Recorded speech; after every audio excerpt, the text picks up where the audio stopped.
pessoal do aulad.com.br. Então hoje a aula de transporte celular, a gente já começou a falar da citologia, já falamos todas as partes que compõem a célula ali, a membrana, o citoplasma e o núcleo. Começamos um pouquinho de membrana e uma parte bem importante da membrana é esse transporte celular. Então a gente vai ver como que as substâncias entram nas nossas células, como é que elas vão fazer esse transporte por entre a membrana para que entre nutrientes para dentro da nossa célula. Então, espera aí um pouquinho, vai rodar a vinheta e a aula já começa.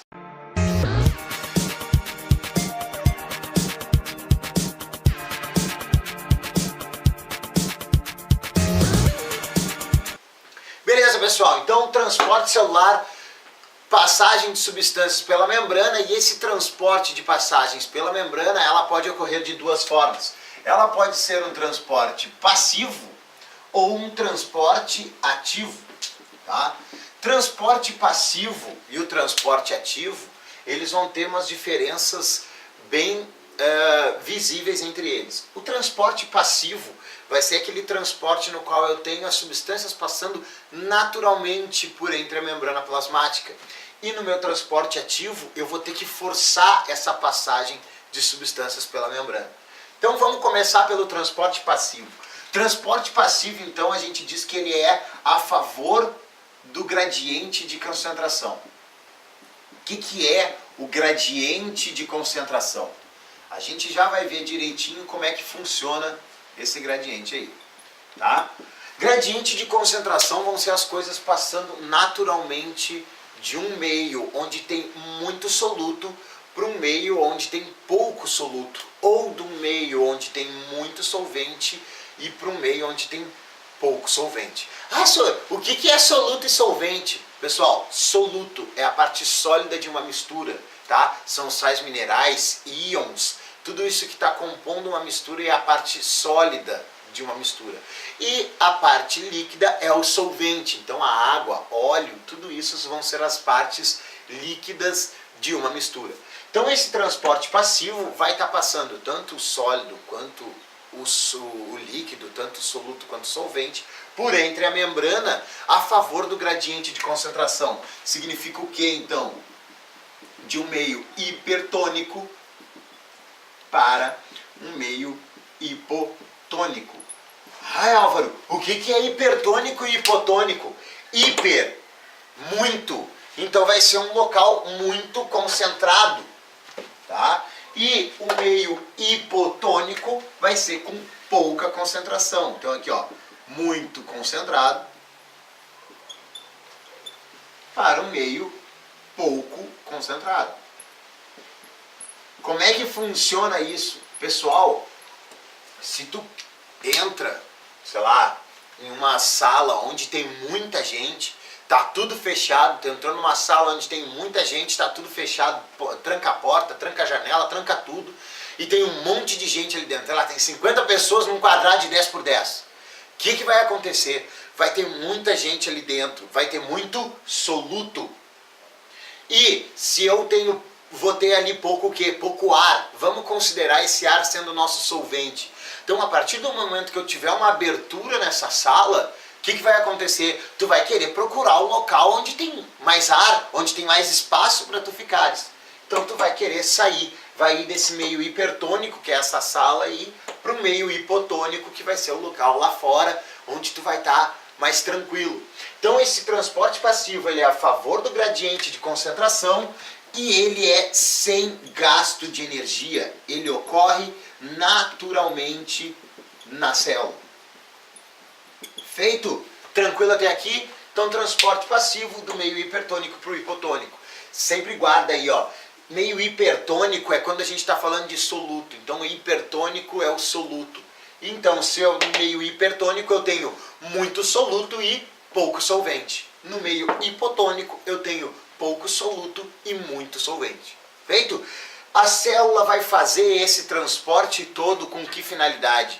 Com a finalidade de deixar a célula, o meio interno da célula, isotônico com o meio externo. Ou seja, na mesma concentração.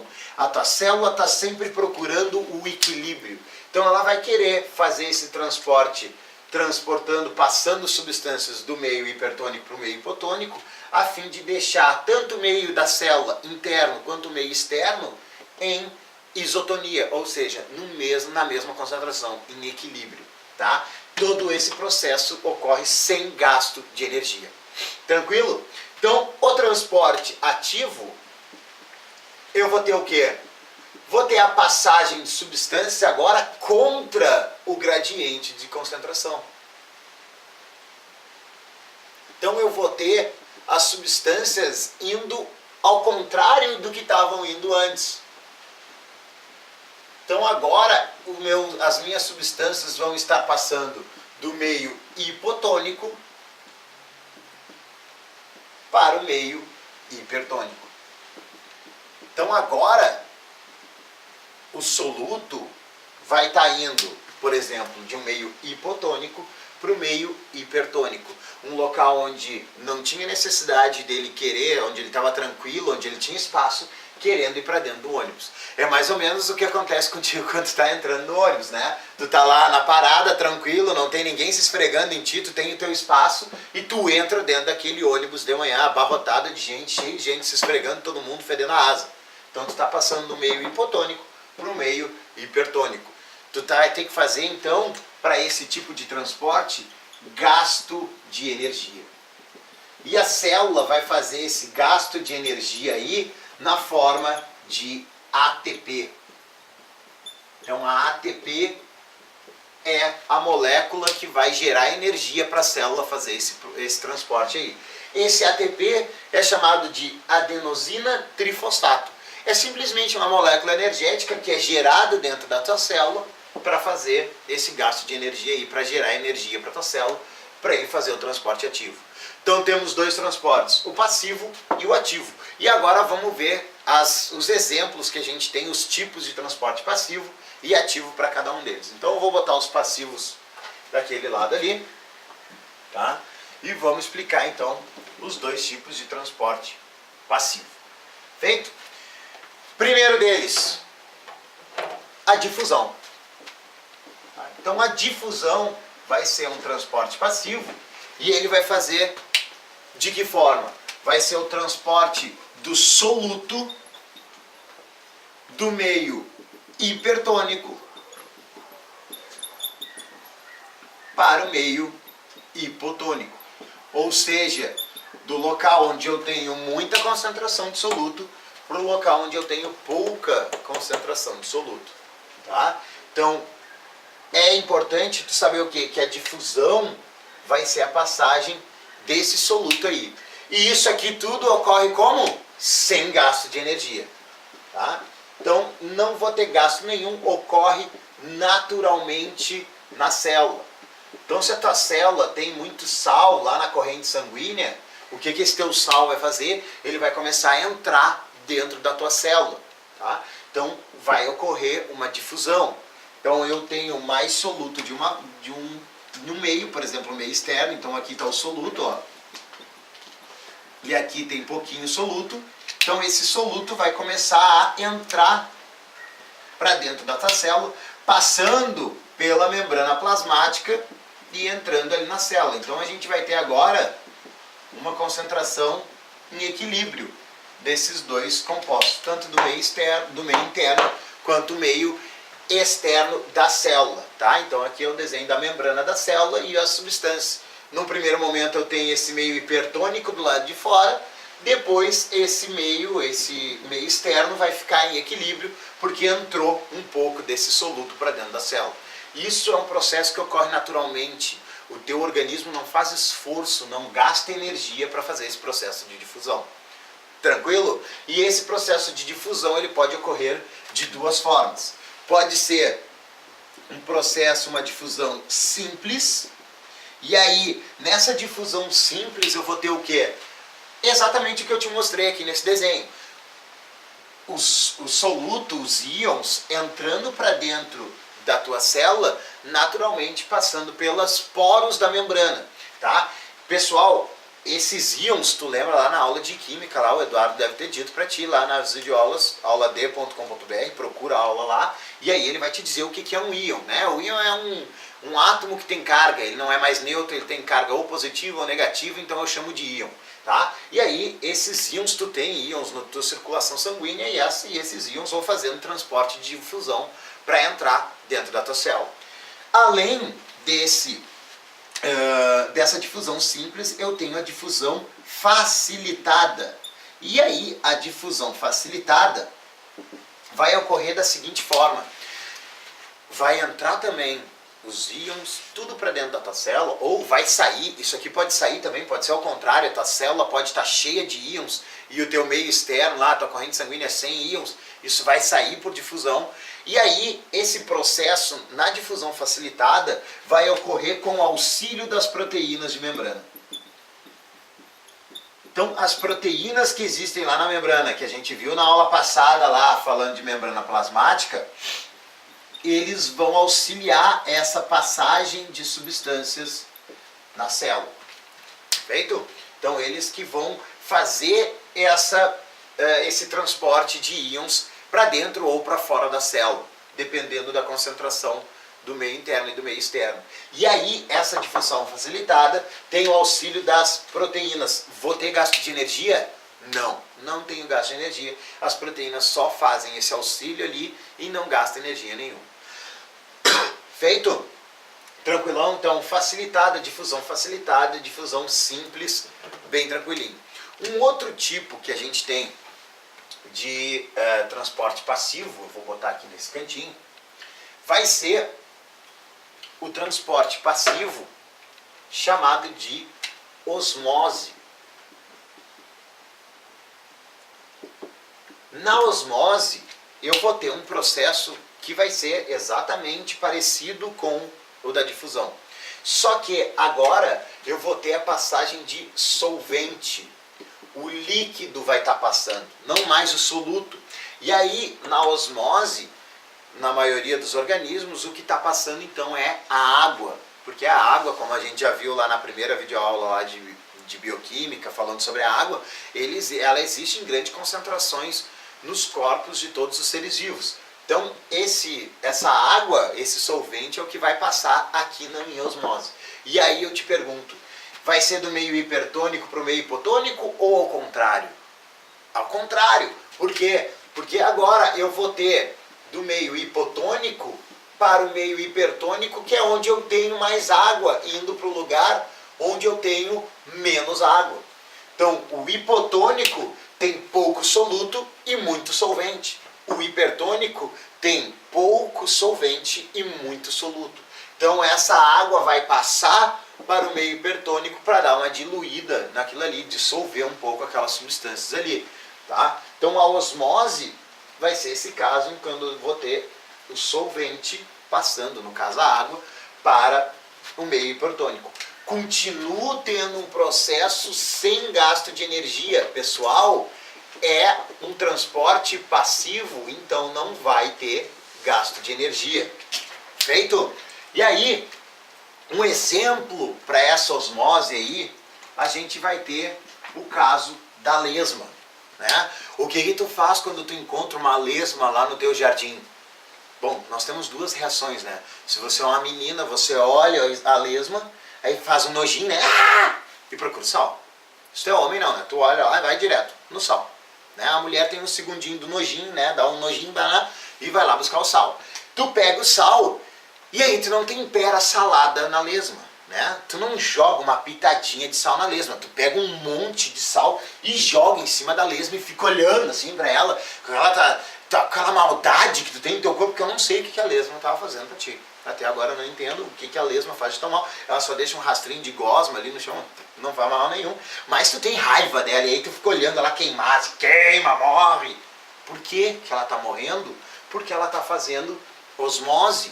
Tu jogou um meio hipertônico pra caramba em cima dela, jogou um monte de sal em cima dela e ela vai começar a fazer o quê? A desidratar, a perder água para aquele sal todo que tu jogou ali fora dela. E aí a lesma, aí tu fica pensando, ai, a lesma diminuiu de tamanho, ela era desse tamanho e ficou bem pequenininha. Sim, né? Quase 90% do corpo dela é água. Então ela perdeu tudo que ela tinha de água para tentar sobreviver dissolvendo aquilo ali. aquele sal que tu tinha jogado. Ai, que burra, por que ela não segurou a água? Então, é osmose e é um transporte passivo, é sem gasto de energia, ele ocorre naturalmente. A lesma não tem escolha, ela vai se matar, porque a osmose vai estar fazendo isso naturalmente, vai estar perdendo água para diluir aquele monte de sal lá. Então aquele assassinato que tu faz lá com a lesma, agora tu sabe o nome do teu crime, osmose, tá? Então bota aí de exemplo, ó, da osmose, sal na lesma, tá? E aí tu vai lembrar direitinho como é que é a osmose.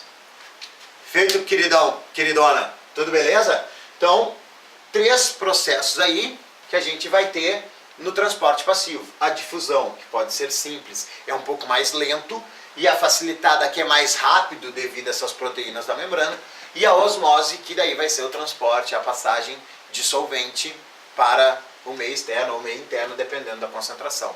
Todos eles transportes passivo e sem gasto de energia. Beleza? Então vamos lá agora falar de transporte ativo. Então vamos lá. Opa! Apagou tudo, tá tudo limpo. Vamos lá. Transporte então ativo. Feito? Pessoal, transporte ativo, ao contrário do que a gente estava vendo ali no transporte passivo, eu vou ter gasto de energia. Por quê? Porque esse transporte ativo ele ocorre do meio hipotônico para o meio hipertônico. Então a substância que está em pouca concentração vai forçar a passagem, ou seja, vai ter gasto de energia e vai passar para um meio onde já tem muito dessa substância. Então, esse transporte ativo, a gente tem um exemplo que é bem importante, que é a bomba de sódio e potássio. Tá? Essa bomba de sódio e potássio, ela ocorre naturalmente no nosso organismo. Então o sódio, Na, e o potássio, o K, ela ocorre no nosso organismo e ele é bem importante para fazer sinapses entre neurônios, várias reações, contrações musculares, todas elas vão depender dessa bomba de sódio e potássio. E eu vou tentar te explicar mais ou menos como é que ela funciona. Então a gente tem a nossa célula aqui, ó, a membrana celular e tal. E eu vou ter sódio em grande concentração fora da célula. Tá? Esse sódio é importante para quê? Para fazer controle osmótico da célula, para que entre ou saia a água da célula. Então esse Na, esse sódio, vai ser importante para isso. Então eu tenho um pouquinho de Na aqui dentro. Tá? Vou ter um pouquinho de Na ali dentro. Além desse sódio, eu tenho o potássio. E esse potássio existe pouco na nossa circulação ali e bastante concentração desse potássio dentro da célula. Esse potássio vai ser importante para várias reações que acontecem dentro da célula, respiração celular, várias coisas vão ter influência esse potássio aí. Então, naturalmente, a tua célula está nessa forma. Um monte de sódio aqui fora e um monte de potássio ali dentro. O que vai acontecer na bomba de sódio e potássio? Eu vou ter um transporte ativo hipotônico para o hipertônico.